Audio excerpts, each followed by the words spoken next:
Entonces, en ese sentido, pues yo me permito dar instalación oficial a este módulo y darle las gracias a los participantes y a nuestro catedrático esta tarde, que es Jaime Mora, un líder ambiental destacado en la ciudad de Bogotá, en los Cerros Orientales, una persona que ha liderado procesos muy importantes, que ya les expondrá. Es arquitecto, docente y pues experto en temas de desarrollo ambiental. Así que Jaime, pues el uso de la palabra es tuyo y muchísimas gracias por acompañarnos. Bienvenido. Bueno, buenas noches. Deseo saber si me escuchan. Aló, buenas noches, don Jaime, ¿cómo está? ¿Sí me escucha, Se le por escucha favor? perfectamente, don Jaime. Ah, Sí, sí, yo está también lo escuchando. escucho. Bueno, digamos, antes que cualquier título, soy una persona que he nacido del sector popular, los procesos populares, y que como todos nos ha tocado y seguimos viviendo muchas dificultades en una sociedad que es adversa para la vida y para el ser humano.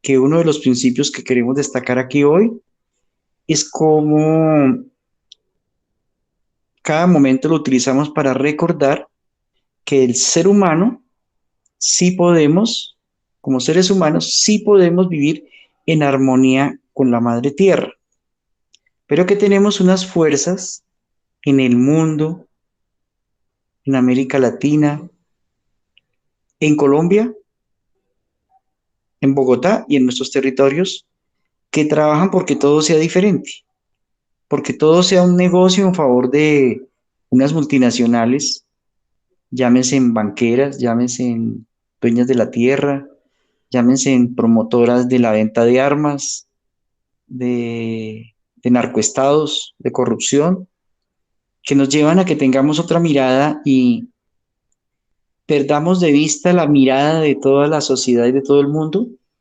y nos refugiemos en nuestras casas, olvidándonos de que el resto de la vida y de vivir en un planeta como territorio común, pues que no lo abordemos. Entonces nos encerramos en la casa y sálvese quien pueda. Entonces me han invitado hoy para hablar del tema de los residuos.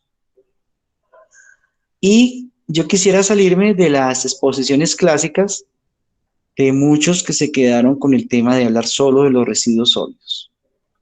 Pues quiero recordar que el ser humano, a través de toda su historia,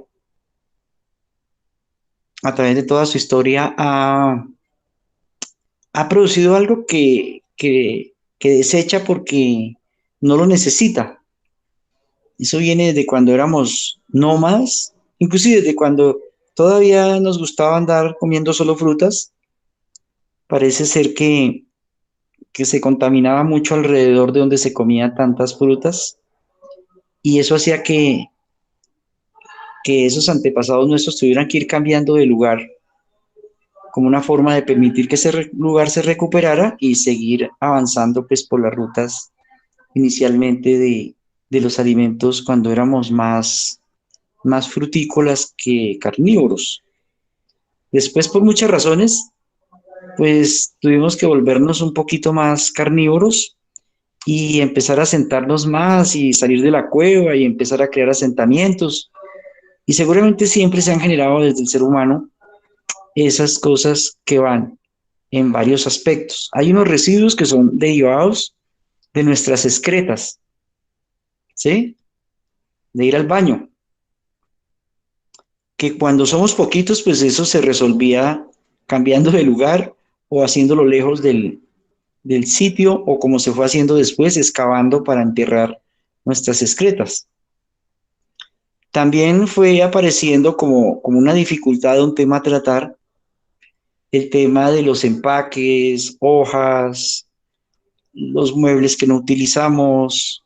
Entonces empiezan a aparecer unos residuos que son de gran tamaño, ¿sí? Que a lo mejor son reusables o no reusables. Si no fuera por muchos de esos residuos, los antropólogos estarían varados hoy en día porque es a partir de los residuos, de cerámicas, de los lugares donde se comía, que han podido detectar qué comían, en dónde, de qué forma, cuáles fueron sus herramientas. Entonces hay unos residuos que fueron importantes, siguen, para recuperar como la memoria histórica de por dónde fuimos pasando, si la cerámica era muy sencilla o más elaborada, etcétera. Entonces ahí hay muchas formas de hablar de los residuos. En la medida en que las sociedades avanzan, por ejemplo, la sociedad fue sometida a un proceso de esclavización. Los que tenían más poder esclavizaban a la gente, entonces por allá están la época del esclavismo, los otomanos por allá al fondo del Mediterráneo, los que puedan después coger un mapamundi y mirar dónde queda el Mediterráneo y buscar dónde estaban los otomanos. Pues crecieron mucho y dominaron muchos pueblos y esclavizaron pueblos y aprovecharon esos excedentes gracias a esa mano de obra esclava y eso lo acumularon en desarrollar sus grandes templos y desarrollar una cultura muy vistosa, pero detrás de eso, pues, y empiezan a aparecer después de eso, pues, con la aparición de los otomanos y de los egipcios y después de los romanos, podemos hablar de que Fenicia, muchos colocan a Fenicia, pero hay muchos, pero se puede recordar Fenicia por una particularidad. Fenicia es una ciudad que puede tener más o menos 5040 años. Alguien me preguntó, ¿y por qué dice que 5040 años? Dice, porque hace 40 años dije lo mismo. Cuando estaba en la universidad me tocó estudiar a Fenicia, entonces han pasado 40 años, entonces quiere decir que hace 5040 años Fenicia empezó a consolidarse como muchas otras como ciudades-estado. La característica de Fenicia fue que ellos descubrieron la posibilidad de hacer en gran escala el vidrio, tan importante pues en la mesa, las copas, los vasos, tan importantes en esos imperios otomanos y romanos, la copa de vino. Entonces Fenicia empezó a producir unos residuos que todavía hay montañas gigantes de residuos del vidrio, como nos pasó aquí cuando existía con Albivios allá por los lados de San Cristóbal. Entonces, esas ciudades al conglomerar gente, después aparecen otras ciudades-estado, algunos de los que ven películas ven a Troya, ¿sí? Ven a todos esos pueblos que eran unas ciudades amuralladas, y entonces tenían que eliminar sus excretas, y entonces ahí empezaron a inventarse los tubos para botar esas excretas por fuera de la muralla, o abrir unos grandes pozos sépticos para enterrarlas, en cuanto a lo que son excretas, lluvias y orinas, y todos los residuos de cocina. Y las otras, bueno, los romanos hicieron un gran aporte al tratamiento de los residuos sólidos, y es que como ellos invadieron todo el Mediterráneo, invadieron Europa, llegaron hasta Rusia, San Petersburgo y buena parte de Rusia tiene una herencia romana. Se metieron, le dieron sopa y juguete a los otomanos, a los musulmanes, a los africanos, ya lo dije, a los ingleses. No solamente los invadieron, sino los cristianizaron. Entonces ellos, para aprovechar los residuos, vieron que en África había un marranito chiquito, no el grande, que come mucho y crece rápido y se puede ir llevando en esas grandes marchas de colonización y de conquista que obtuvieron. Entonces ellos desarrollaron una experiencia de aprovechar los residuos orgánicos. Orgánicos no, los residuos de la comida, lo que llamamos desperdicios, sin revolverlos con una cosa que hoy en día se llaman las cadaverinas.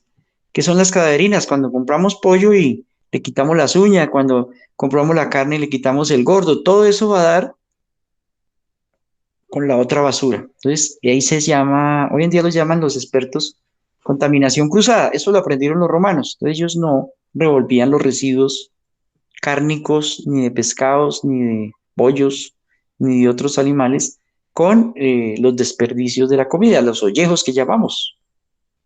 Entonces, desarrollaron una cultura, por eso es que los romanos son comedores de cerdo y los cristianos. Los musulmanes que tuvieron otra práctica ellos también esclavizaron, pero no tanto. Entonces ellos no necesitaron ellos más bien desarrollaron los caballos y los camellos. Entonces, más bien los dátiles, el coco, un poco comedores de raíces. Entonces ellos no desarrollaron la cultura del cerdo, además, porque les parecía, en esa época, pues los grandes sitios donde montaban los residuos a cielo abierto, pues allá botaban los cerdos a que comieran. No era tan regulado el uso. Entonces, por eso hay esa división en el mundo. Los musulmanes no comen cerdo y los cristianos sí, especialmente los cristianos conversos. O sea, esos cristianos que necesitaban meterse entre los romanos o eran dominados. Entonces, para mostrar que eran romanos o cristianos, entonces comían cerdo. ¿Sí? Esa es una característica, pero tiene que ver con el origen del manejo de los residuos, los desperdicios. Y bueno, esas ciudades-estado, Grecia. Grecia tuvo una característica que tiene que ver con los problemas que tenemos hoy en el manejo de los residuos en general. Un señor de apellido Edom, pues ya esos grandes imperios habían acumulado mucho oro, mucho dinero, habían despojado de propiedades a medio planeta, pues tenían unos excedentes para desarrollar unas ciudades y poder poner a grandes pensadores porque habían excedentes, ellos no tenían que ir allá a picar ni averiguar cómo iban a pagar los servicios como nos toca hoy, sino podían ir a las escuelas derivadas de las escuelas de Atenas, de conocer toda la discusión de Zeus, sino ya empezar a filosofar. Entonces aparecen los grandes filósofos porque esa sociedad tenía excedentes, y desarrollan el concepto de ciudadanía y el concepto de ciudad. ¿Sí? Pero era una ciudad con esclavos. Pero entonces, ¿qué pasa en esas ciudades? En esas ciudades, pues no podían oler a feo, no podían tener excretas rodando por las calles, ni basuras. Entonces desarrollan un concepto de la ciudad hermosa, y como lo hizo Don, es el concepto hedónico. O sea, lo hedónico significa belleza, hermoso, ciudad hermosa, artística, como era Grecia, como era Atenas, que se jalaban su toque para diseñar las paredes, las fachadas, las columnas, sus entornos. Pero a su vez copiaron el modelo que ya traían las ciudades, que era conectar el tubo a un río con todo lo que salía y los residuos, porque ya Grecia empezaba a tener mucha gente y todas esas ciudades del Mediterráneo. Entonces empezaron allá lejitos botar unos rellenos que llamamos ahora de cielo abierto o lagunas de oxidación. Y entonces, ¿cómo huele por donde termina saliendo el tubo? ¿O cómo termina oliendo el río? ¿O cómo termina oliendo esas lagunas de oxidación donde se verten o vierten todas esas basuras y líquidos, que hoy en día los llamamos lixiviados y aguas totalmente sulfuradas y contaminadas? O pues cuando eso empieza a ser grave, empiezan a volverse en montañas que emiten gases metanos y peligrosos. Entonces salió la frase, eso hiede. Entonces, así como Edón significa belleza, Edón o Hedor significa mal olor. Y de ahí traemos ese modelo copiado desde Grecia hace un poco más de 2000 años, ¿sí? Poco más de 2000 años, 2500 años, y se reproduce en las ciudades-estado y en el modelo de ocupación de invasión de los estados. Llegan, constituyen su plaza, se instala la cristianización de las cruzadas, de las guerras, se instala el poder militar, el poder político y se conectan los tubos. Nosotros heredamos en América Latina la traza de la conquista y de la invasión, que han sido nuestros antecesores invasores y colonizadores de la espada y la cruz. Puedes desarrollar, no va nomás allá a la Plaza de Bolívar y ve la iglesia, el sitio de mando político, la Inquisición, la justicia de ellos en ese momento, y los tubos, ahí no puede haber tubos por ahí. Bogotá hasta 1930 alcanzó a tener aguas de escorrentía por sus calles. Entonces le hacían una zanja en piedra. Entonces imagínense cómo olía. Los viajeros que llegaban a Bogotá antes de 1930 se quejaban por el excelente olor, el hedor a excretas por las calles de Bogotá. porque no tenían alcantarillado, sino unas zanjas en piedra. Tal vez algunos de los más viejos se alcancen a acordar que algunas calles que sobrevivieron lo tenían así. Entonces, y empezaron a desarrollar en Bogotá, pues ese es el origen después de Gibraltar y de otro relleno que no me acuerdo ahorita, que empezaron a rellenar y echarle tierra, rellenar y echarle tierra, rellenar y echarle tierra. Y después se les olvidó que había sido un botadero y montaron un barrio, el barrio Gibraltar. Con el tiempo hubo explosiones en las casas, porque la gente cuando iba a construir salía gas y el señor iba a fumar y explotaba. Y todavía hasta hace muy poco en muchas casas habían conectado tubos para aprovechar el gas que estaba debajo de esos barrios. Entonces, ese modelo pasó en el mundo, ese modelo que todavía lo vivimos, que es la foto que tienen ahí. Hoy en día es más fácil tecnológicamente. Hoy en día tenemos en Bogotá, tenemos 6.000, yo creo que ya son un poco más, estas cifras las tengo del 2000, como el 2012, pero con las reformas creo que han aumentado, pero se tenían más o menos 1.000 carros, 1.000 carros, sin contar unas volquetas que van a unos sitios donde no entran los carros y unos carros más pequeños, 1.000 carros que más o menos recogen diario, ha ido creciendo. Hace unos 10 años eran 6.800 toneladas, pero ha ido creciendo ese promedio en un promedio de 7.500 toneladas diarias, ¿sí? Que equivale más o menos, y eso que son residuos fundamentalmente domiciliarios, industriales y comerciales, ¿sí? En donde los industriales poco llegan ahí, porque los industriales son chatarras, son más residuos, son materiales más reusables, ¿sí? Y los comerciales, pues también los comerciales tienden a arrojar cartones, papeles, máquinas, plásticos.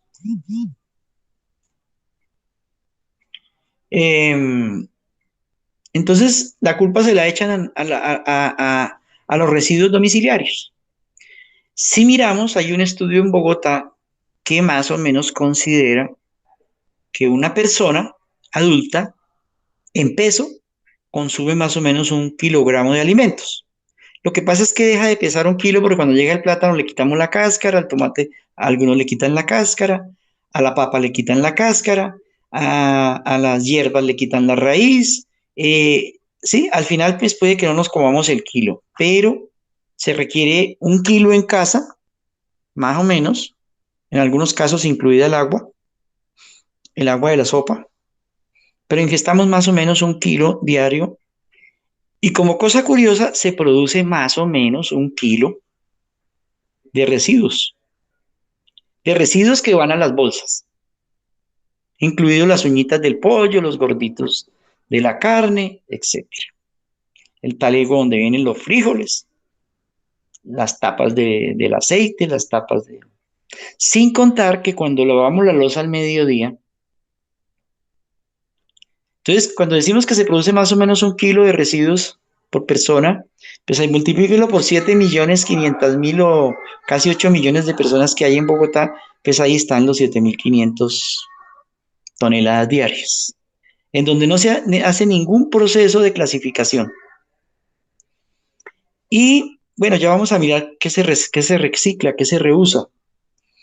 Y tenemos más o menos entre 300 y 500 gramos de material particulado, ahora les digo qué es esa palabra tan bonita, que se va por el lavaplatos, es el arroz que sobró del plato que no echamos a la bolsa y que se va por la tubería, que si nos tapa con la chupa empujamos o destapamos el sifón y arreglamos, pero se van más o menos por cada lavaplatos de Bogotá unos 300 gramos de pedazos de arroz, de pedazos de picadura, de pedazos que nos da pereza recoger y se van por ahí. Y los otros 300 o 400 gramos pues son nuestras excretas, que a veces los acompañamos del papel y en algunos casos de toallas higiénicas. Entonces eso se va para los ríos. Multiplique entre 300 y 500 gramos, alguien que tenga por ahí un cuaderno y un lápiz, y sume entre 300, haga las dos simulaciones, 300 o 500 gramos por 7.500.000 personas. Es un poquito más, son 7.700.000 personas. Entonces ahí es, por eso es que el río se vuelve más negro, porque todo ese material particulado con los residuos químicos se vuelve negro. Además, muchas cosas llevan cloro y por eso esas aguas se van volviendo negras y al final se habla de aguas sulfuradas que desarrollan un compuesto, entre otros, voy a decirlo acá, que se llaman los furanos. Por allá alguien anote qué son furanos y busque en internet. Y los furanos con grasas derivada de los talleres, derivada de las grasas que no usamos y las echamos por el tubito, pues se van generando una cosa que se llaman, y además por calentamiento de las grasas, se genera una, es que no, es una molécula que se parece mucho a una proteína. Se llaman dioxinas. Voy a tocar aquí un temita, lo grave de lo que estamos ayudando a contribuir. Esas agüitas en algún caso van al río Bogotá y algunos alcanzan a rociar por el otro lado cultivos, además de los patógenos y de las cosas con que rocían esas hortalizas, que ya no las están dejando cultivar, pero todavía hay algunos. Los que no lo hacen aquí, pues ese río, acuérdense que baja por el Salto de Tequendama y va a llegar a Girardot y al río Magdalena, y de ahí para allá un poco de departamentos riegan sus cultivos con esas aguas. La dioxina no se descompone. Entonces voy a poner un ejemplo. Se roció un terreno, nació pasto, la vaca se come el pasto. Esa dioxina es asimilada por el cuerpo o por los mamíferos como una proteína casi. Y el cuerpo la asimila y después a decir dónde la pongo.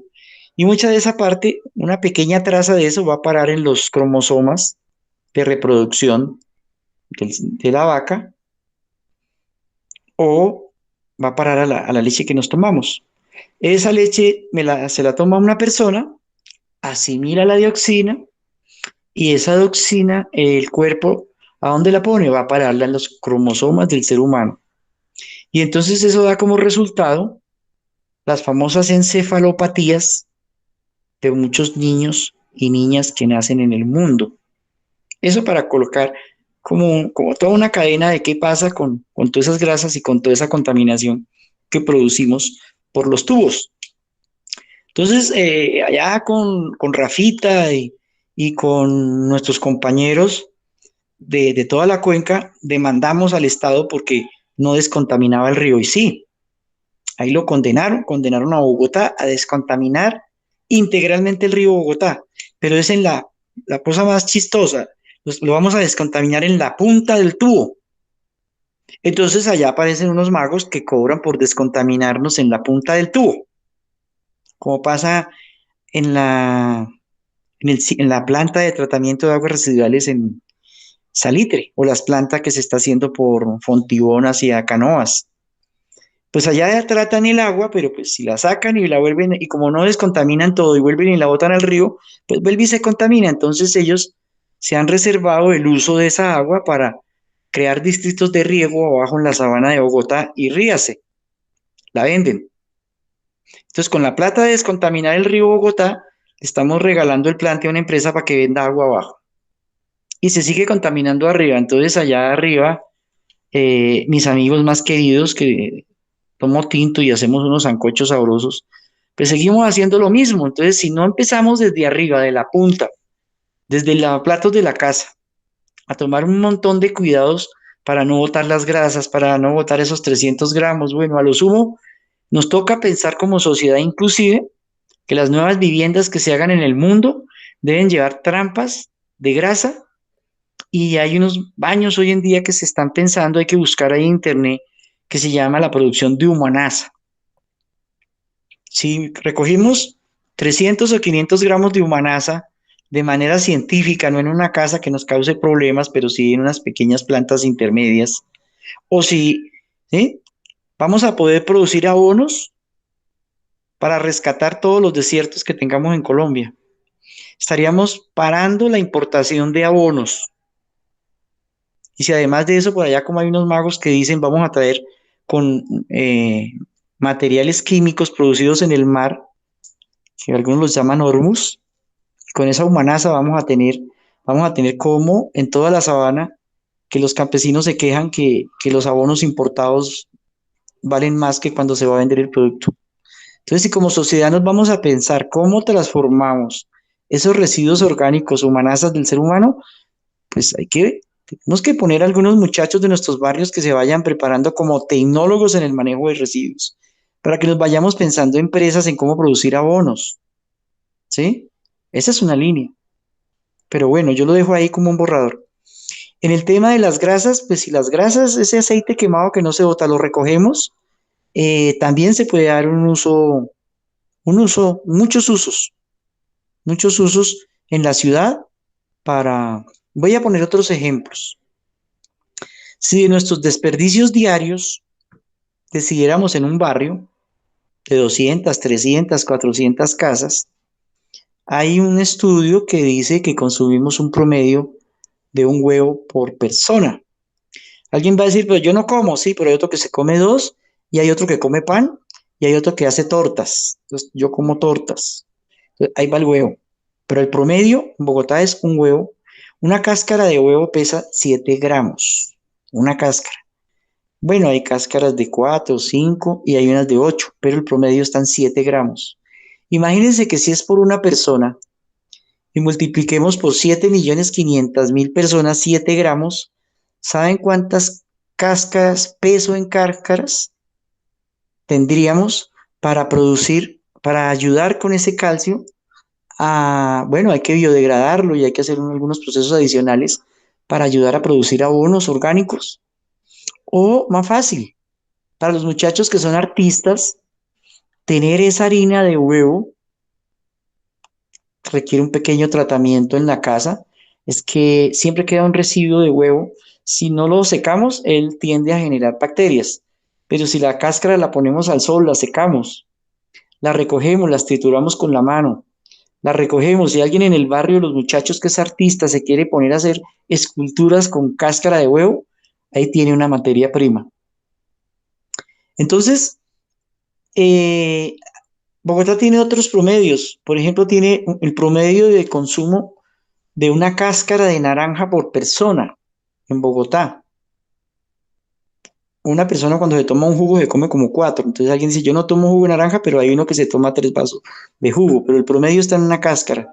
Y si no, visite todas las esquinas de los barrios y de Bogotá y van a ver cuántos bultos de cáscara de naranja se arrojan al relleno allá a revolverla con todo. Si procesáramos esas cáscaras de naranja, se puede sacar abonos, se pueden sacar esencias, se puede sacar aceite, se pueden sacar aceites aromáticos. Eso requiere, el proceso es secado. Eso implica que alguien se ponga a pensar cómo se cierra el circuito, cómo buscamos plata de emprendimiento, que esa es otra pelea que tenemos con la sociedad, con los gobiernos que se roban los 70.000 millones y no invierten en pequeños procesos. Una máquina para producir cáscaras de naranja, para producir aceites que son tan costosos, el aceite, jabones, pues aparentemente cuesta mucho, cuesta como 50 millones una pequeña plantica para hacerlo, pero si se junta la gente, eso es una plata que se recupera muy fácil porque hay quienes requieran de ese aceite de naranja y quienes puedan entrar a usar esos jabones y otros materiales que se usan para enriquecer abonos. Bueno, yo ahí estoy tocando. Entonces, ahí está el tema. Vuelvo al tema de las cifras. Resulta que lo mismo hacemos con nuestro famoso aprecio por el reciclaje. Entonces, votamos allá a la caneca que allá el compañero, el último de la escala social y política que hemos desechado en una espiral de generar desarraigo y de no mirar lo que pasa. Pues este estaba buscando 2.000 pesitos para jugarse una bicha, entonces se le mete la mano a lo que sea, a lo que sea. Entonces ahí van las excretas de los perros, están las cadaverinas, las toallas higiénicas, está todo y él rompe para abrir, entonces ahí hay contaminación cruzada. Son personas que a largo plazo se están contaminando y se van a morir en vida de alguna enfermedad y van a estar siempre con alguna dificultad. Pero ellos hacen una labor de clasificar. ¿Pero qué clasifican? Clasifica lo que a las grandes multinacionales les sirve. Solo 7 cositas.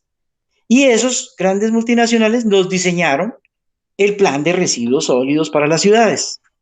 No se llama plan de residuos, se llama de residuos sólidos. Y miremos aquí la tablita.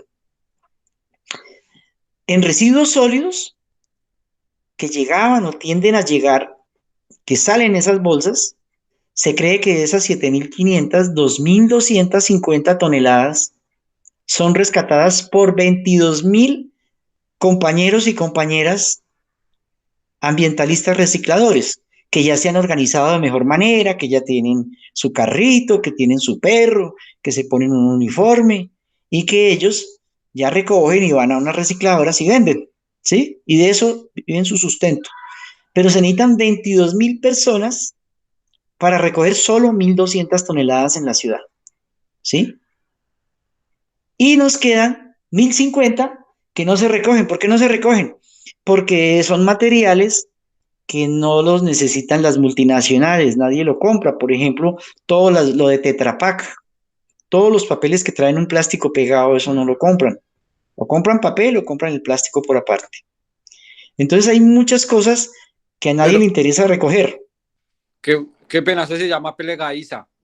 Sí, las plegadizas, pero quise usar un nombre más genérico. Papeles que tienen plásticos y otros materiales que a nadie le interesa comprar. O que ya hay algunas personas que hacen reciclaje, que son grandes procesos, que sí lo están usando, pero no son muchos. Entonces, los 22.000 compañeros recogen lo que el mercado le compra, ¿sí? Entonces llevan eso y se quedan 1.000. Sin contar con el reciclaje que hacen los jóvenes, los niños y las gentes en las casas, que esos no llegan al relleno ni pasan por bolsas. Esos se van derecho para las recicladoras de los barrios. Eso no está contabilizado acá, ¿sí? No hay muchas cifras, pero se recoge muchísimo. Eh, eh, y nos queda un diferencial de lo que no se recoge de 6.300 toneladas. Descuéntele en el cuadrito que yo envié, había que mejorar una precisión. No son 6.300 de residuos orgánicos, descuéntele los 1.050 que no se recogen de plásticos. Entonces nos quedan como unos 4.800, 5.000 toneladas de un material que dicen no aprovechables. Ahí es donde estoy hablando de las cáscaras, ahí estoy hablando de las naranjas, estoy hablando de los ollejos. Es que si no contaminamos los ollejos y los recogemos, y hay alguien en nuestros barrios que los recogen para llevarlos a un sitio donde se hace compostaje en el marco de agricultura urbana o de grandes agriculturas, tenemos el Sumapaz, tenemos allá los campesinos de Cerros Orientales, y ahorita toco el tema de Cerros Orientales, algo que no está contabilizado acá. Pues vamos a producir abonos, vamos a producir abonos. Ahora, echémosle la miradita a las áreas de uso común que hacen parte de la soberanía de nuestros barrios. Pues las hemos ido llenando por esa mirada individual. Vamos y votamos, como no, el carro pasó a las 6 de la mañana y yo me levanté a las 8, entonces yo voy y la voto allá en el parque, en el mirador, la voto en la zona verde, se la voto al vecino. Ese individualismo que toca prestar una propuesta para que nos integremos a eso, a una mirada común para un planeta común. Entonces, vamos a necesitar sembrar árboles. Entonces, armemos el vivero y vamos a montar nuestro propio compostaje, empezar de cosas pequeñas. Hagamos el compostaje para los árboles que vamos a sembrar. Necesitamos montar un vivero. Necesitamos montar esa área de compostaje. Y luego vamos mirando otras escalas más grandes. Pero no tenemos una propuesta y los señores que montamos para que pensaran este problema en la ciudad, que son dos grandes sabios con títulos falsos como el señor Peñalosa y como muchos otros de esos, que han llegado al poder con toda la vergüenza que intentó hacer algo respetable, pero cayó en las manos del capital, que fue el señor Antanas Mocos, que desde el año 91 tuvo la oportunidad de empezar a desarrollar los planes de ordenamiento. Pues tenemos un plan maestro de manejo de residuos sólidos. ¿Pero qué es? Es garantizar que la gente esté en el marco de la tarifa de servicios públicos para que pase el carro, 6.000 carros, unas volquetas y unos más pequeñitos, lo lleven al relleno Doña Juana y les voy a contar. Eso era un valle. Imagínense 6.000 toneladas diarias. Bueno, empezó de 4.000 y pico durante los últimos 25 años. Hoy en día eran 3 montañas.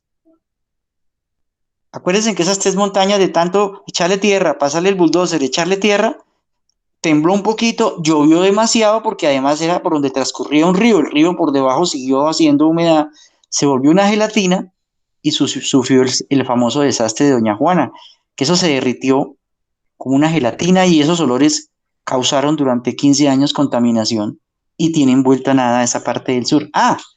Porque hicieron como los romanos y como los griegos. La basurita, esa que no tratan, esos rellenos a cielo abierto, esos basureros, porque eso ni siquiera son rellenos sanitarios, quite la palabra sanitario, pues a pesar de que hoy en día sigan diciendo que los tratan, se ha tocado por obligación. Entonces no se la botaron para el norte, a los grandes predios del norte, no los botaron para el occidente, toda la expansión de tierras, se la botaron a los campesinos de Sumapaz y Ciudad Bolívar, y se lo siguen botando allá. Y esta es la hora que ya no saben para dónde más, no porque no haya cómo hacer un modelo. Hay un señor que se llama Gustavo Petro, que no voy a hablar de su tema político, sino como gobernante, propuso algo que está proponiendo el mundo, que es llegar a niveles de basura cero. ¿Sí?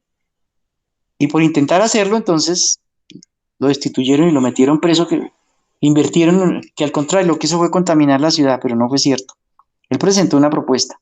Y no es invento de él, eso es un invento de mucha gente en el mundo de cómo llegar a basura cero. Es decir, cómo desde la casa tenemos conciencia para empezar a separar, reusar, reutilizar. No será de la noche a la mañana. Nos toca hacer procesos pedagógicos, pero además nos toca mirar alternativas. Porque ¿qué pienso hacer yo con los 300 gramos de arroz que se me van llenando ahí, va llenando? Pues yo lo tengo que echar a la caneca. Y como no tengo conciencia de manejar, nos quitaron de la cabeza, que deberíamos tener, que las rutas de recolección deberían ser selectivas. Y ellos si las quieren, las tienen contempladas, pero no para resolver. Es que los 6.300 toneladas diarias de lo que no recogen, ¿sí? Eso no le interesa a ellos, ¿sí? Entonces, necesitamos que en general en Colombia, la política de manejo de residuos sólidos deje de estar en función de entregarle todas esas materias primas a bajo costo a las grandes multinacionales que lo requieren. ¿Sí? Pónganse a averiguar quiénes son los dueños de las grandes plantas de reciclaje de papel, de plástico, y etcétera, etcétera. No son pobres. Y los que se llevan la peor tarea de recogerlo contaminado para separarlo no al principio, sino al final, para poder tener un beneficio económico de muy baja cantidad. Entonces, si se trata de presentar propuestas, nos va a tocar sentar, para eso la gente se está formando, en mirar cómo planteamos alternativas de uso de esos residuos o desperdicios, como en alguna vez se han llegado a llamar en la ley, cómo usamos esas 6.300 y no le ponemos a esos 22.000 compañeros allá al final del plástico a romper y a sacar contaminado, sino ojalá que si lo hacemos vaya separado, no tiene por qué ir contaminado. Entonces requerimos una bolsa adicional que se llama que debería ser en bolsas rojas y que el distrito debería hacer una ruta selectiva una vez a la semana para recoger y darle un tratamiento de disposición final a lo que llamamos residuos peligrosos. ¿Cuáles son los residuos peligrosos? Son los papeles del baño, son los papeles de esos pedazos de carne, de uñas de pollo, de todo lo que llamamos cadaverinas. Eso debería tener una ruta en la ciudad. Sí existe, pero existe para los hospitales, existe donde se recoge todo el material quirúrgico, todo lo que sobra de las cirugías, todo eso, pero además cobran adicional. Entonces sí debería, parte de lo que pagamos, Debería haber un día a la semana que se recojan todos los residuos peligrosos. ¿Para qué? Para garantizar que los echamos en una bolsita roja, en una caneca roja, y podemos separar los orgánicos con fines de reutilización, ¿sí? Y si además a esos orgánicos le quitamos las cáscaras por un lado de huevo, y si además le quitamos los papeles que van en otro y podemos hacer nuestros propios procesos de llevarle a la recicladora más cerca, y si en el barrio todos recogemos y alguien en el barrio se dedica a eso, pues va a tener una producción importante. No allá por allá recogiendo los unos, los otros no, los otros contaminando, etcétera. Entonces, ahí toca tener unas miradas, estos son solo unas líneas de miradas de qué podemos hacer. En la foto que está ahí se ven esos residuos orgánicos muy bonitos, esos los hicieron especialmente para la foto, esos no se ven contaminados con cadaverina, ni con toallas higiénicas, ni con puntas de pollo, ni con excretas de perro. Quedó muy bonita la foto. Por ahí sacan unas tablas de cómo está compuesto, pero eso no nos dice nada a los beneficiarios de la ciudad, nos dice más, es que ese más de 50%, perdón, de materiales son, no son, no son, hay que buscar propuestas para reusarlos. Eso seguirá, más adelante seguiremos mirando, nos va a tocar aprender a hacer eh, el diagnóstico de nuestros barrios para decir qué política, qué línea, qué lineamiento de trabajo vamos a desarrollar con eso, y después de esos lineamientos ponerle un enfoque para dónde vamos, qué hacer, y ahí sí derivamos en proyectos. Es más, tengo una que es atractiva para los barrios y las veredas. Es decir, si logramos hacer una propuesta, que eso sí está en la ley, de que un conglomerado, en este caso los edificios lo hacen, demuestran que hacen reciclaje y les descuentan en la tarifa. Si nosotros logramos demostrar por barrios que hacemos no reciclaje, pero hacemos clasificación y, ¿por qué no? En algún momento podemos llegar a reciclar, ¿sí? Cuando cogemos las cáscaras, las secamos, las molemos y además termina siendo una obra de arte, pues ahí hay todo un proceso de reciclaje. O cuando las cáscaras las transformamos, las volvemos a aceite, las volvemos a jabones, las volvemos a abono, pues es todo un proceso de reciclaje.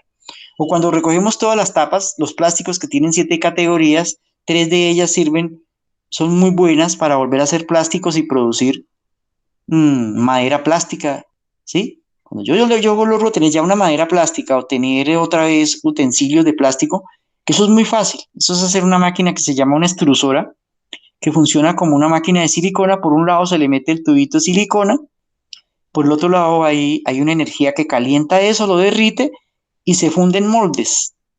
Y se puede hacer otra vez en plástico lo que queramos. Entonces, eso sí es un proceso de reciclaje porque al final. Y tenemos que poder hacer unas pequeñas plantas de producción de plástico en unas escalas pequeñas, que se pueden hacer muchas cosas útiles. Yo veo una muy útil, madera plástica que se requiere tanto en la construcción y ampliación de nuestras viviendas para reemplazar vigas de metálicas o la misma madera, hasta para comercializarla y venderla, y tantos productos plásticos que se producen. Entonces, tenemos otro problema con otra clase de residuos, que esos no se ven tanto en lo que llega al relleno sanitario, pero que finalmente terminan llegando. Es una cosa que se llama, los expertos la han llamado obsolescencia preparada, que tiene dos características. Uno, para que se dañen. Por ejemplo, yo tenía un celular Nokia, de esos de hace 8 años, con el cargador negrito. Y entonces ya no sale esa referencia de celular, ya tengo que comprar el Android, además porque yo quiero tener el Android. Entonces ese celular que funcionaba, pues ya no se consigue la pila, ya no se consigue el cargador, ya no vale la pena pues a esa panelita meterle papeles. Entonces al final yo me compro el otro y el otro se lo doy a otro que o lo regalo. Ese al final, como ya no tiene dónde conseguir, entonces se termina por ahí en los cajones de las casas y reunimos hasta 8 o 10 celulares y finalmente vamos y en los grandes centros comerciales y los echamos ahí porque alguien sí sabe qué hacer con esas piezas, ¿sí? Pero hay veces que ciertos productos ni siquiera los desechamos porque ya estén inútiles. sino porque ya nos da pena ver con ay, ya salió el Android 2021 y yo tengo el Android en 2020, y entonces, ay, no, qué oso, y este tiene 2 cámaras y el otro 4 cámaras, entonces yo tengo una cosa que se llama fallo emocional, entonces yo, ay, ¿cómo me van a ver con ese celular? Tengo que venderlo o regalarlo, ¿ya? Por ahí vamos produciendo. Eso pasa con televisores, eso pasa con la cantidad de productos que van saliendo. No, ya no quiero tener el televisor de 20 pulgadas, sino ya me voy a vender el 45, el de 55. Y si se daña, pues ya no lo voy a mandar a arreglar, sino para la basura. Entonces tenemos otro tipo de manejo de los residuos, que es la obsolescencia preparada, y se convierten en residuos y algunos muy contaminantes. Cuando las pantallas están en uso, por su uso, la energía tienden a ser un poco menos dañosas. Cuando están por ahí inútiles, hay unas pequeñas radiaciones del cadmio, o bueno, afectaciones de materiales contaminantes, y más si esos productos se recojan a los ríos, etcétera. Entonces, yo quería tocar ese tema de la obsolescencia preparada, porque es que nos implica un cambio cultural. Nos va a tocar mirar en lo que compramos, cómo compramos cosas que tengan una mayor durabilidad y darle la máxima durabilidad. No al primer dañito botarla, ¿sí? Trabajar porque tenga una vida útil lo más larga posible. Esas tecnologías son muy atractivas y las queremos tener, y hoy en día pueden estar más al alcance que lo que le tocó a nuestros padres, que nunca pudieron tener un televisor smart de 65 pulgadas para que dure 3 años. Entonces, ese es un cambio cultural. La cosa es grave, es comprar, tirar y comprar. Comprar, tirar y comprar. Porque les voy a contar, cuando descubrieron que se podían hacer bombillos, los primeros bombillos que se hicieron diseñados para durar 150 años. Y todavía hay bombillos de esos funcionando en algunas partes del mundo. Entonces ellos mismos se reunieron. Hace unos 20, 30 años se reunieron y dijeron, no, esto no puede durar. Y entonces la gente no vuelve a comprar bombillos. Entonces ahora desarrollaron un estándar que un bombillo dura 1000 horas, a lo máximo. Hay que botarlo. Eso se llama obsolescencia preparada. Muchas cosas le han dado una vida útil muy corta. Si los pueblos tuviéramos soberanía, le exigiríamos a esos productores, ¿sí?, que nos vendan cosas de mayor durabilidad, ¿sí? Y salirnos un poco de qué es lo obsoleto. Inclusive a veces ni siquiera le decimos obsoleto al aparato, sino vemos un amigo que tiene una panelita y le decimos obsoleto. Entonces ahí hay una estigmatización, ahí bullying es que se llama, y es un tema que hay que trabajar. Eso lo consideramos, bueno, esto lo dicen varios expertos, pero eso lo puse aquí en la presentación, que me imagino que Mario luego a todos los que le envíen el correo pues les enviará varios módulos. Se convierte en una trampa silenciosa en la sociedad de consumo, que nos vende todo eso como una estrategia de publicidad. Esa obsolescencia programada mantiene a los consumidores atrapados en una especie de trampa silenciosa, un modelo de crecimiento económico basado en la aceleración del ciclo de acumulación del capital. O sea, entre más rápido se acabe, tengo que volverlo a comprar, entonces yo le voy generando utilidades y ganancias a esas mismas empresas. El capitalismo, hay que decirlo, no procura la producción de bienes durables y reutilizables. Eso es un tema que tenemos que cambiar como sociedad, pero eso nace también desde la casa. La función de la publicidad es persuadir, convenciendo de un consumo dirigido. Pues hoy nos venden el champú de una manera, ya mañana nos dicen que además de la caspa, sirve para enamorar, y ahí nos van teniendo. Cuando nosotros mismos podemos aprender a hacer nuestros propios champús naturales, ¿sí? Pero bueno, esos son temas ahí. Entonces el tema de los residuos tiene que cambiar en 2 sentidos. En nosotros como conciencia colectiva de pueblo soberano que pretendemos un planeta que vive en armonía del ser humano con la naturaleza. Si eso lo logramos con una conciencia colectiva, vamos a tener la fuerza necesaria para exigirle a los gobernantes que esa política de manejo de residuos sólidos en Colombia está hecha para servirle a unas multinacionales y para cobrarnos lo indebido. Y les voy a decir qué pasó. Cuando se cayó el relleno, doña Juana se le cayó a la empresa Odeín, que manejó eso por más de 20 años. Dijo, ¿usted por qué permitió eso? Usted tenía los científicos, saben de manejos en esa empresa.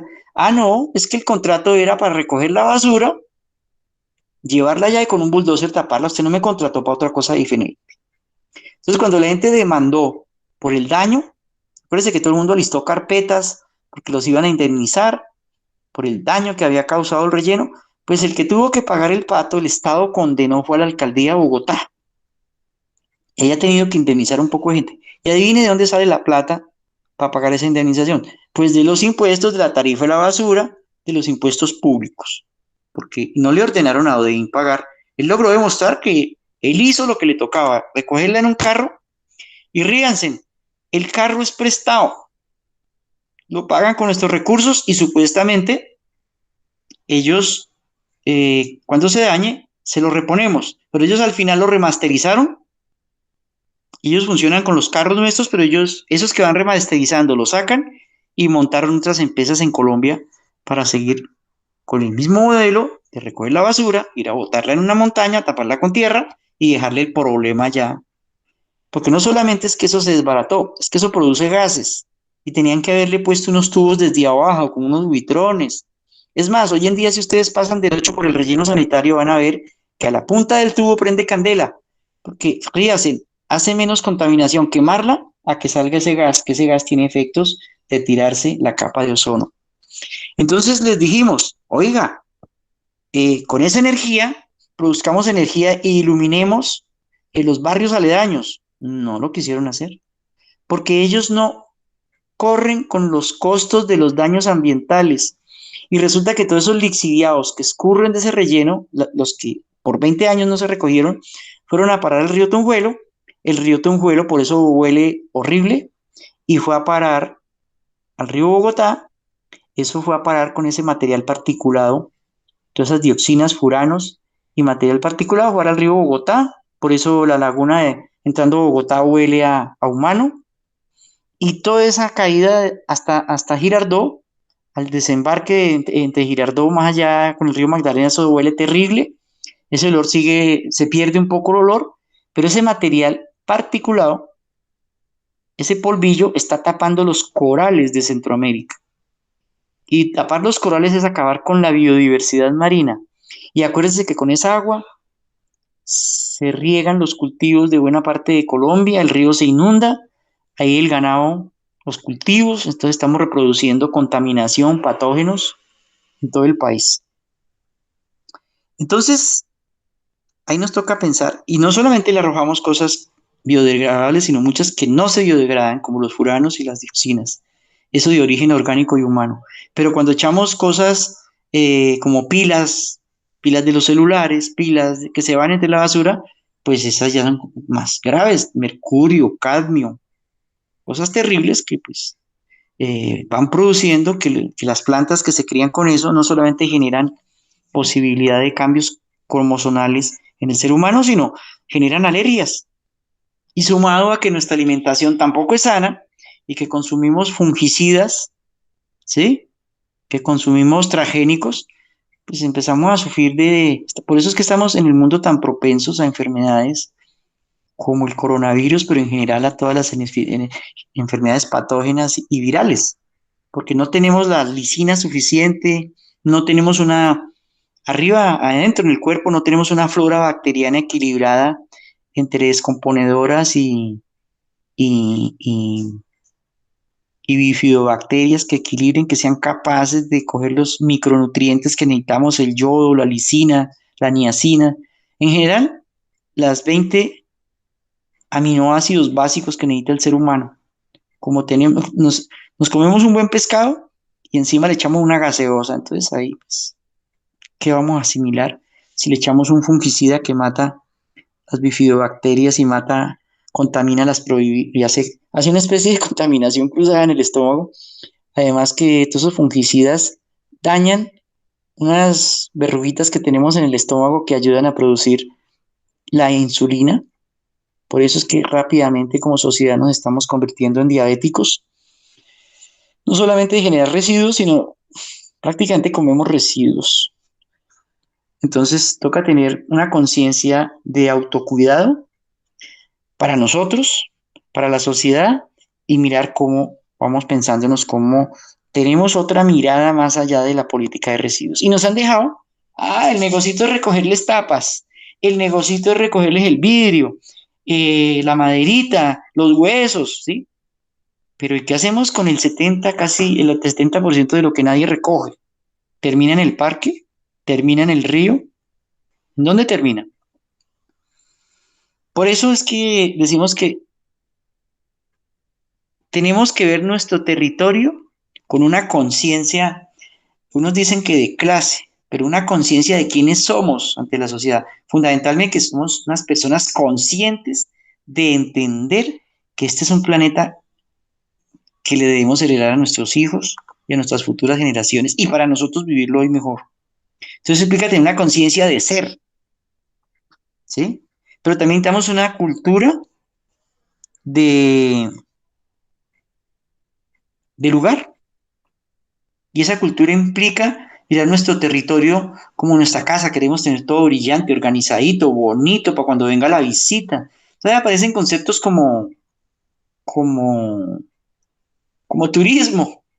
El solo hecho de que a nuestro barrio quiera venir más gente a conocerlo, a hacer unos senderos ecológicos, a hacer unas rutas, contar la historia de nuestro barrio, que ojalá la cuenten los que vivieron en parte, que a alguien de los muchachos más jóvenes que están estudiando procedan a escribir la memoria del barrio, a entrevistar a los viejos, ir produciendo unos videos y necesitamos intercambiar, que de un barrio al otro vamos a ver, bueno, cómo fue la vuelta aquí, como dicen, a ver cómo es la cosa, cómo fue nuestra historia, por qué resultamos aquí, por qué no resultamos abajo en la 80, por qué no resultamos abajo en las grandes sabanas, cuál es nuestra historia en la ocupación de los cerros orientales, en nuestra ocupación de Bogotá, de dónde venimos, por qué el 45, 46% de la población en cerros es del oriente de Cundinamarca o de Boyacá. Bueno, ahora con tanta vaina, pues ya vivimos con afros, con indígenas, con guayús, con quindianos, bueno, pero hay que recuperar la historia. Si no recuperamos la historia, pues no sabemos nuestra cultura. Estamos pegados de la historia que nos vende la televisión y esa a veces no toca nuestro territorio. Si nosotros tenemos claro quiénes somos, cuál es nuestro territorio, cuál es nuestro lugar, podemos empezar a pensarnos más tranquilamente cómo recuperar el ambiente, la aireación, en general todas esas cosas que nos hacen ver. También quiero tocar aquí, antes de llegar a algunas acciones, nos toca tener una mirada, llamémosla un poquito, que se puede llamar como de reflexión-acción, ¿sí? De teorizar, decir qué está pasando y poder plantear qué hacer. Porque nos podemos quedar echando carreta aquí y esto no produzca ningún resultado. Entonces tenemos que identificar en nuestro territorio la situación actual de qué está pasando. Estamos diciendo que hay que reforzar la cultura y el territorio. En este caso específico, bueno, ¿cómo es el manejo de los residuos sólidos? Bueno, de los residuos, todos nuestros residuos, ¿cómo es? ¿Cómo tenemos una mirada diferente para ver cómo desde aquí lo hacemos? No solamente porque nos van a rebajar la tarifa, sino también porque le vamos a poder pararnos y decirles esa política, ese plan de manejo, ¿sí? Ese plan sectorial que tiene de residuos sólidos, que el que se va es terrible y el que van a aprobar no sé si es más terrible que el que estaba, ¿sí? Nos lo van a poner más bonito, ahora nos van a poner unas canecas más grandes, le van a invertir más, pero nos lo van a cobrar y no va a resolver el problema.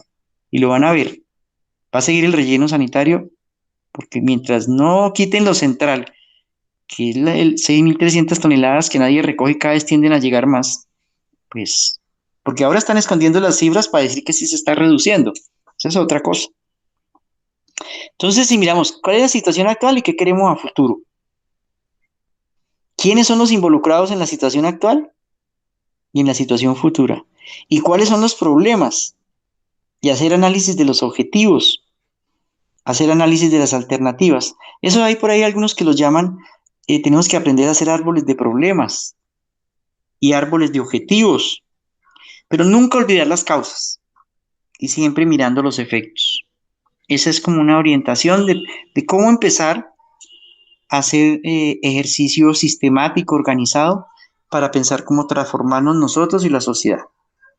Y por aquí recojo algunas palabras que son de la permacultura.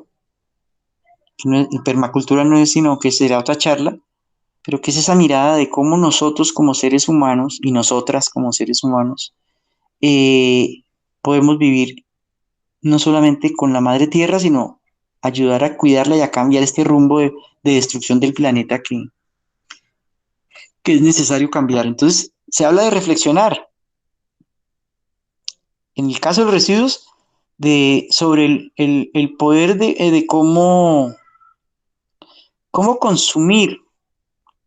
Si yo me miro como consumidor de cosas, pues puedo pensar qué hacer con los residuos o con la exigencia de los que nos mandan unos empaques, empezar a existir empaques biodegradables y empezar, bueno, hay que reflexionar en eso. Rechazar, definitivamente tenemos que aprender a rechazar la bolsa y si podemos tener nuestra propia bolsa y empezar a rechazar un montón de empaques y empezar a mirar quién nos vende mejores productos y con mejores empaques, rechazar cosas que tengan obsolescencia preparada, rehusarnos a estar cambiando por cambiar, ¿sí? Empezar a no hacer matoneo al que no tiene por qué estar a la moda con todos esos objetos. Reducir, ¿sí? Reducir que el consumo, empezar a pensar en usar más la bicicleta. Claro que los que vivimos en Loma sí es muy duro bajar en bicicleta, chévere, pero para subir y en una montaña que llueve más que por encima del promedio de la ciudad y de Colombia, porque tiene un índice de pluviosidad a los cerros que pues tiene su.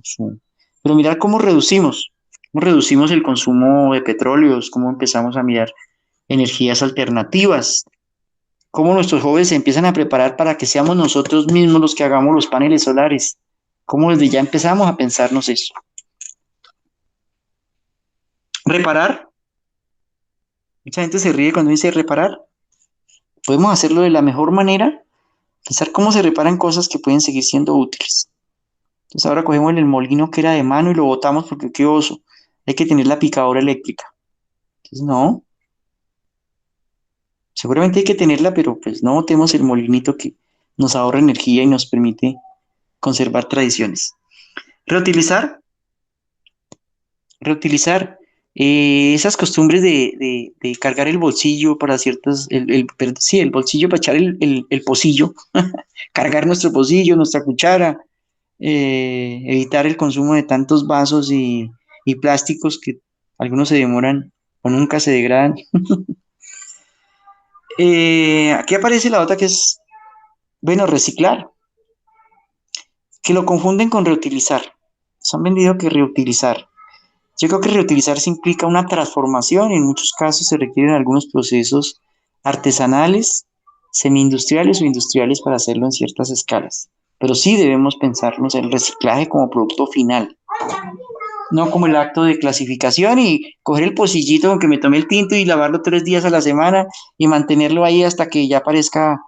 No, tenemos que pensar es cómo de verdad transformar esas cosas que ya no podemos seguir usando y que hay que volverlas algo.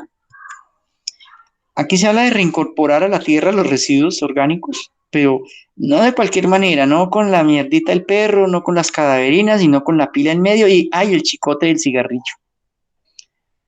Un pedacito de nicotina hace que nada alrededor nazca en un área hasta de 60, 70 centímetros. Entonces, cuando echamos el cigarrillo con todo, entonces, ¿cómo después le quitamos todo y le quitamos la colilla si ya hay la contaminación cruzada con el resto de residuos? Entonces, todo eso nos toca, primero, no dejar de fumar. Segundo, pues los que fuman, echarlo en su tarrito y confinarlo, eso sí va a tocar enterrarlo. Entiérrelos entre un plástico bien que no se vayan a salir. Resistir. Resistir no implica ser conformista. Resistir significa resistirnos a unas políticas de manejo, entre otras, no solamente del ordenamiento territorial, en toda su concepción de la ciudad, la vereda, el territorio como un bien de consumo colectivo, sino resistirnos a que venga un modelo capitalista y nos expulse del territorio, nos expulse de nuestro goce, o nos suban las tarifas y es una forma de expulsarnos porque ahora quieren venir a hacer torres de edificios como es la moda ahora en los cerros orientales. Como hay un paisaje, entonces no es sino que se vayan hasta San Cristóbal y se miren cómo van viniendo de allá para acá. Y si no, váyanse en el norte y vayan midiendo. Entonces no piensen que hasta hace poco en Chapinero Alto, al lado del Bosque Canderón, decían, no, aquí nos van a sacar, vayan mirando cómo se está llenando eso de torres de edificios. Primero les deterioran el territorio, no les recogían la basura, no les ponían servicios, no les arreglaron sus calles, entonces vinieron y les ofrecieron barato, sacaron al barrio Luis Alberto Tejada, si no me equivoco, y es que porque no podían construir porque era alto riesgo y vayan miren ahora qué es ahí. Entonces ahí en Santa Rosa de Lima o en San Cristóbal o en Chapinero, no crean que es que no hay gente mirando cómo sacarnos del territorio. Y esas son las políticas del plan de ordenamiento. Y entre esas nos tienen el manejo de los residuos sólidos. Así lo llaman ellos. Porque por un lado, todo el manejo, el acueducto nos cobra por usar el tubo, para descontaminar en la punta del río abajo. ¿Sí? Y tenemos parte porque nosotros aprovechamos el tubo para deshacernos de todo eso. Pero ellos no le dedican plata a la recuperación ambiental. Ellos pusieron una petara allá para sacar los lodos. Ah, bonito negocio, y le vamos a seguir botando de 300 y 500 gramos diarios, o sea que ese negocio se les vuelve eterno. Y por el otro lado, pasa el carro, lo comprime un poquito, va y lo botan en el relleno, le echan un poco de tierra, bueno, ya les tocó ponerle el tubo para sacarle el gas, y han montado ahí un medio proceso de sacarle lo que puedan sacarle, pero tampoco se van a esforzar mucho. Y además no lo hacen como empresa, sino ponen a la comunidad que se ha declarado recicladora a que vaya, mijo, y saque lo que le sirva de entre esa, lo voy a decir vulgarmente, entre esas excretas o entre esa contaminación cruzada. Entonces hay que darle un revuelco a eso. Entonces, finalmente dejo esto. En una segunda charla podríamos mirar cómo estructurar algunos análisis con mirada de enjambre, de colectivo. Hacer una prueba. En Fontibón creo que alguna vez lo hicimos. Sí, lo hicimos en Fontibón, lo he hecho en varias partes. Unas pequeñas pruebas de que es posible. Hagámoslo con algo que no sea tan complicado. Es decir, si todas las casas de un sector se comprometen a recoger las cáscaras, a ponerlas un ratico allá que se sequen, a que no queden húmedas, no de huevos cocinados, porque es más difícil quitarle ese residuo orgánico, pero sí de los huevitos que se fritan o se asan en agua, etcétera, que se hacen para las tortas, y los vamos dejando secar y los echamos en una bolsa, ojalá de papel, y los vamos triturando. Y alguien se propone recogerlos. Hagamos un récord Guinness y demos un estímulo, una mención a quien recoja más, los va llevando y se hace un cartes y establecer una competencia, un récord Guinness de territorio, ¿sí? Y ir preparando a alguien que yo sé que hay personas en los territorios que son capaces de con esas cáscaras hacer alguna obra de arte. Y vamos viendo que si hay alternativas y ir mirando. De pronto algún proyectico para montar un viverito, montar una pequeña zona de compostaje, a lo mejor no va a recoger todo lo del barrio, pero nos va a servir como un ejemplo y una forma de empezar a revitalizar acciones que nos den alegría para seguir embelleciendo nuestro territorio. ¿Sí? Entonces, eso implica que no solamente debemos pensar en esa escala, debemos pensar que si hay que decirle, hay que dialogar, vamos a necesitar gobernantes, por eso no podemos seguir eligiendo esta caterva de mafiobanqueros, mafioterratenientes, que han vuelto esto un narcoestado. Tenemos que elegir gente con conciencia que nos permita reorientar un manejo integral de residuos en Colombia. No solo de residuos sólidos, de residuos. En el distrito capital, en la localidad de Santa Fe, en este caso, garantizar vida, biodiversidad y soberanía. ¿Sí? ¿Cuál debe ser ese? Y además de ser una pregunta, yo creo que es una afirmación. Y tenemos otra que tenemos en todo el país. Es como pasa el carro y yo pago, y bien caro, siento que me cobran caro, entonces yo me siento en el derecho, ay, ¿para qué le gasto a eso? Imagínense que la mayoría de la gente le invierte hasta 1 o 2 millones de pesos, 700.000 pesos, a comprar un teléfono. Y no le gastamos 50, 60.000, 100.000 pesos a tener una buena conjunto de canecas que me permitan clasificar. Inclusive empezamos pensando que nos regalen las bolsas, no compramos las bolsas, no las tenemos adecuadas, entonces, ay, qué jartera, no, no hay bolsas, entonces eché todo en una sola bolsa. Y ya cuando va a pasar el carro las acabamos de mezclar. Entonces, hay que gastarle. Le gastamos a muchas cosas inútiles e inservibles o útiles, pero ¿será que acaso la vida del planeta, la vida, la biodiversidad, el reuso, el reciclaje? Porque eso se vuelve. Es decir, en la medida en que se contamina el río Bogotá a cielo abierto y produce contaminación, alguna de esas yuquitas que se sembraron con esa agua va a llegar a la casa y quedamos potencialmente expuestos. Hay que reducir ese riesgo. Entonces debemos pasar de quitarnos esa vaina que como pagamos el residuo, entonces dejamos de ser comunidades autónomas, soberanas de nuestros territorios en la recuperación socioambiental de nuestro paisaje. Entonces, ¿cuál es? ¿Qué debemos hacer?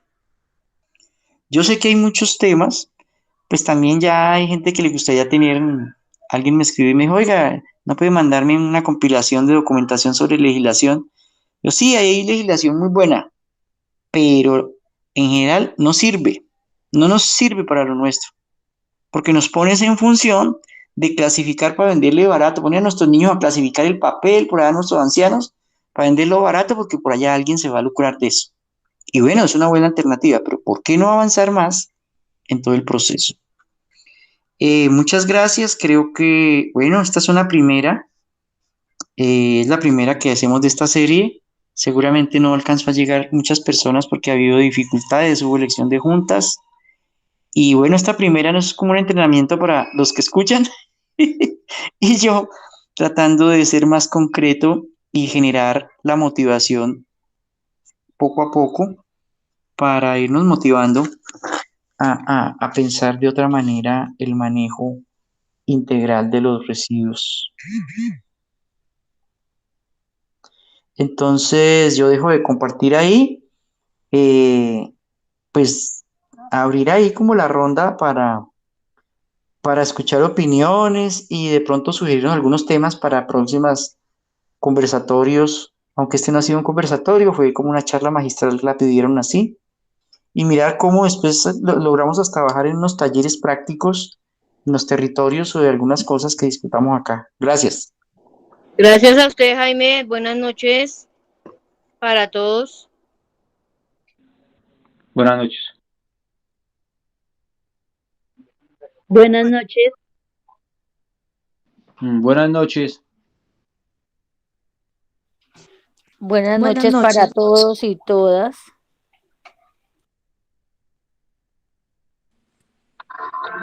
Sí, la escuchamos. Buenas noches, Jaime. Mucho gusto volverlo a escuchar. Carlos Pinto. Bienvenidos a Show Caracol. El cantante mexicano Vicente Fernández nuevamente fue internado en una unidad de terapia intensiva en Guadalajara. Saludos a Carlos Pinto. Ve, ahí tenemos a uno de los hombres que más sabe de agricultura urbana en Colombia y en el país, y a veces se lo roban para otros países. Sería bueno poderlo invitar a una charla. Con el mayor de los gustos lo acompañamos.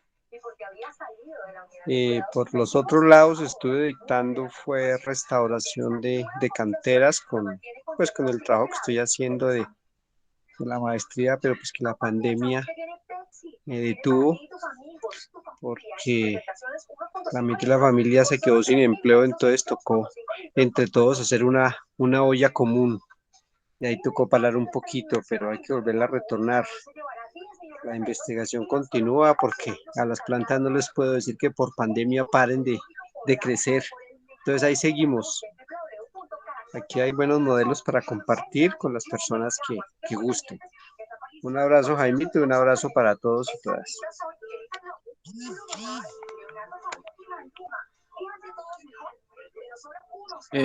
Buenas noches. Pues yo quería compartir algo. ¿Sí me escuchan? Sí. Sí. Pues yo quería compartir algo, pues que lo que dice don Jaime de cuando se van los residuos de pues en la comida, de los que dijo que los 300 gramos y eso, pues aquí, yo estoy aquí en Estados Unidos y pues yo he visto que acá tienen como decir un sistema para triturar la comida cuando cae debajo o sea, después de uno, cuando uno lava la loza, allá abajo hay un triturador, acá trituran pues todos esos residuos que se salen y también se practica lo que dice lo del compostaje. Espérenle, pues muestro aquí, les muestro. Mire, aquí, si pueden ver, pues obviamente acá está mezclado, pero acá tratamos pues de clasificar. Las basuras, digamos, también los plásticos, obviamente sacamos, unos días pasan, obviamente, lo que es de reciclaje, lo que es de plástico y otros días pasan, obviamente, solo lo que es obviamente, considerado como basura. Eso era lo que quería compartir. Junto a tu familia, mientras Ah, disfrutan quería, quería decir, aquí en Sala está Leila Meneses. Nosotros hicimos por allá alguna vez en Potosí un récord Guinness de corregir cáscaras que la cinta es de oro. Ahí está un video, ahora que me acuerdo. Yo no sé si Leila lo tenga para compartirlo en otra reunión. una narrativa real. Afirman que la producción No, señora, en este momento no lo tengo. presidente de la empresa durante 30 años como ignorante e insensible. Bueno, vamos a buscarlo. Una historia de amor, traición, decadencia y venganza que terminan con el asesinato de Mauricio Gucci, orquestado por su exmujer Patricia Negliani.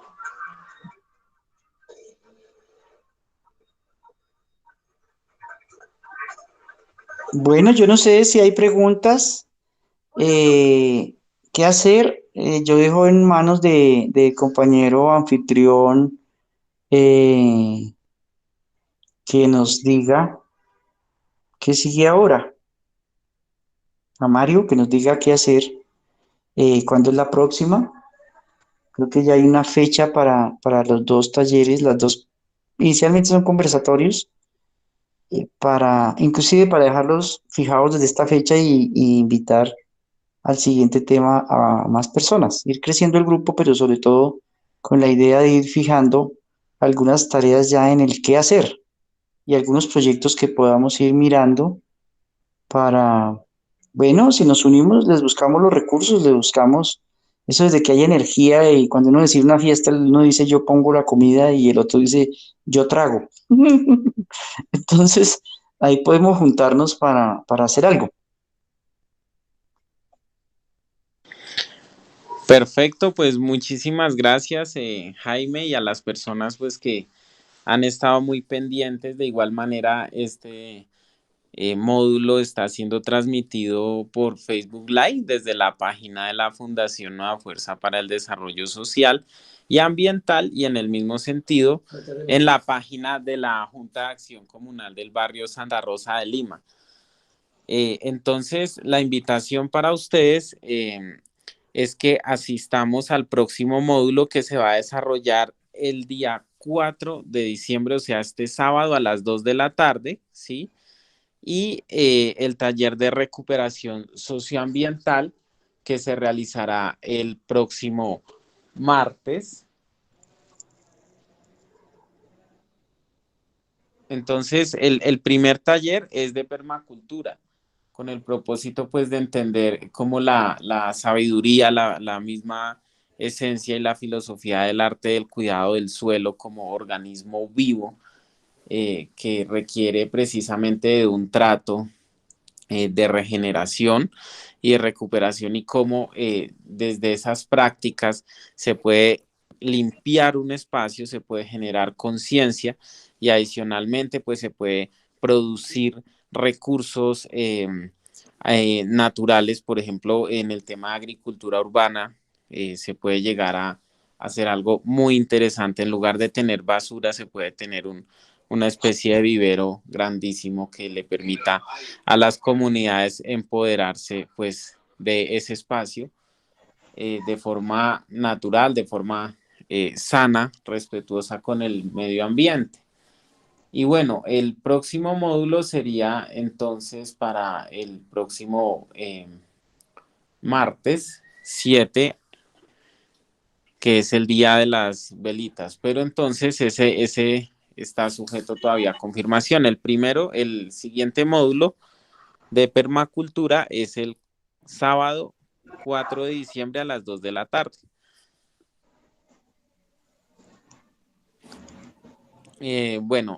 Adicionalmente, pues les estamos extendiendo una invitación a todas las personas que pues estén interesadas de participar en este proceso, a que pues nos entreguen sus datos a través del WhatsApp que está ahí en el link, en el chat y en las páginas de la fundación. Entonces ahí se le solicitarán los datos para la inscripción, porque pues la idea sí es precisamente realizar un proceso de transformación comunitaria y ambiental. Por eso se llama socioambiental, porque el componente social es fundamental. Por más que uno quiera ir a pintar, por más que se quiera ir a hacer una limpieza, si la gente no se compromete, pues al día siguiente van y tiran basura y pues de nada sirvió. Entonces es un proceso pedagógico a corto, mediano y largo plazo realmente. Entonces la invitación a toda la comunidad es que se animen, a los jóvenes, a los niños.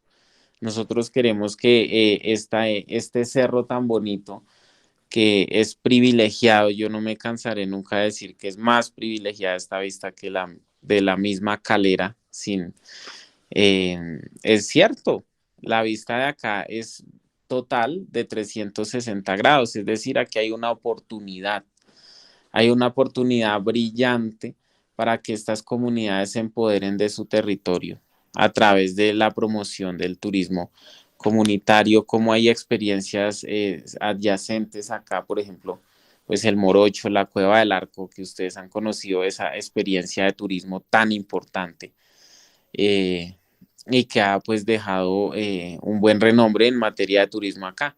Lo mismo pues allí hay un evento que se va a realizar el próximo sábado, el 5, un bingo de unos líderes muy importantes que están promoviendo turismo del Turbay, se llama Turbay.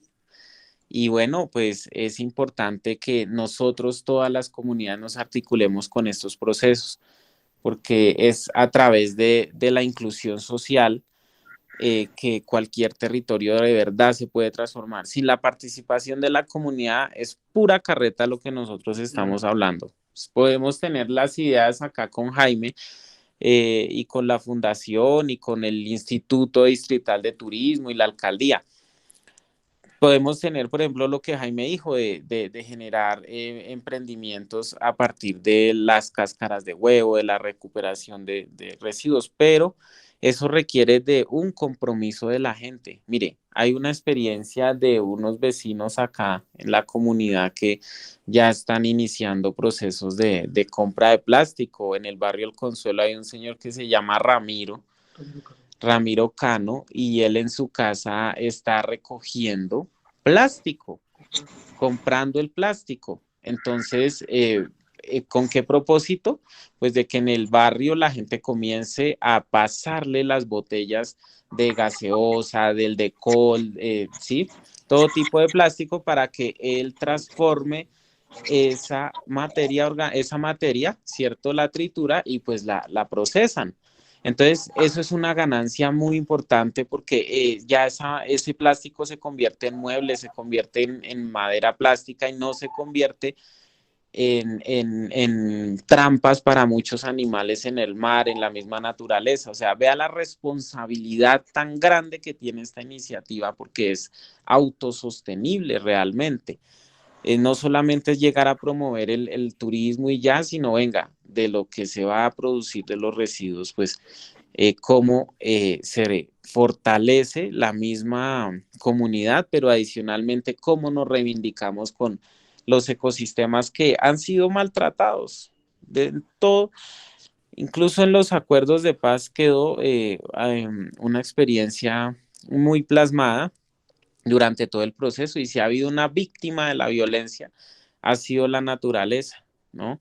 cómo los recursos naturales han sido depredados y maltratados y saqueados por intereses que realmente pues no obedecen al desarrollo social y adicionalmente por el descuido y la falta dijéramos, de alguna manera de voluntad política del Estado y de la misma comunidad para decir, venga, hagamos un alto en el camino.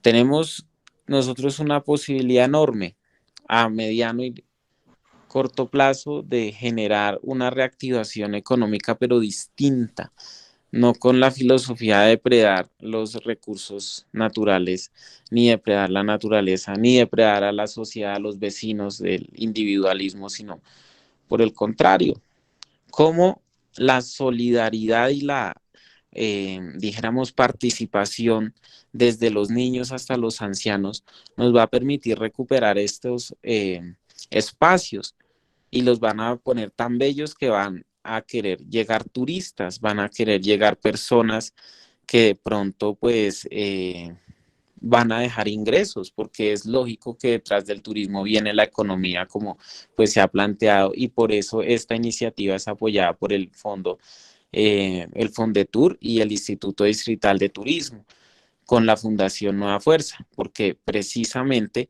lo que se busca es incidir, ¿cierto?, en la reactivación económica a partir de una propuesta de trabajo comunitario. Entonces, precisamente estábamos, Jaime y a los participantes aquí mirando la posibilidad de incluir unos murales artísticos en algunos predios, en algunas casas, inicialmente para que además se tenga como una galería cultural, además de que se piensa pintar las escaleras, embellecer. Hay unos jóvenes que también, pues también estamos promoviendo con la fundación la huerta, la famosa huerta, que nos ha tenido estancados un permiso de la Caja de Vivienda Popular y la alcaldía, y bueno, pero eso están dando. Entonces, no hay que desanimarnos. Estamos muy contentos porque la comunidad ha recibido con beneplácito este proyecto, con buenos ojos, ha habido muchas opiniones, entonces la idea es que no nos desconectemos, que por el contrario divulguemos esta información a través de las redes sociales. Esta clase queda grabada en el canal de YouTube y bueno, pues les agradecemos mucho mucho el espacio y entonces nos vemos el próximo sábado. Mario, ¿será que nos puede regalar el link de Facebook y de YouTube para reproducirlo con el tema del día de hoy? Sí, señor, claro que sí, ya lo voy a enviar al chat. Igual también queda grabado en las redes sociales de Facebook, ahí queda el Facebook Live, entonces también pues se pueden conectar, pueden ingresar ahí a la página y pues bueno, ahí ustedes encontrarán las clases, también la clase que las clases que se han realizado, allí también las pueden encontrar. Mira, ahí les adjunto al chat el link de YouTube, ¿sí? Y el link del Facebook para que pues también estén ustedes conectados y que puedan recibir esa información para la consulta de cualquier persona. Ya queda grabado. Aquí, bueno, listo, ya les adjunté. Aquí quedaron los links de Facebook y de YouTube.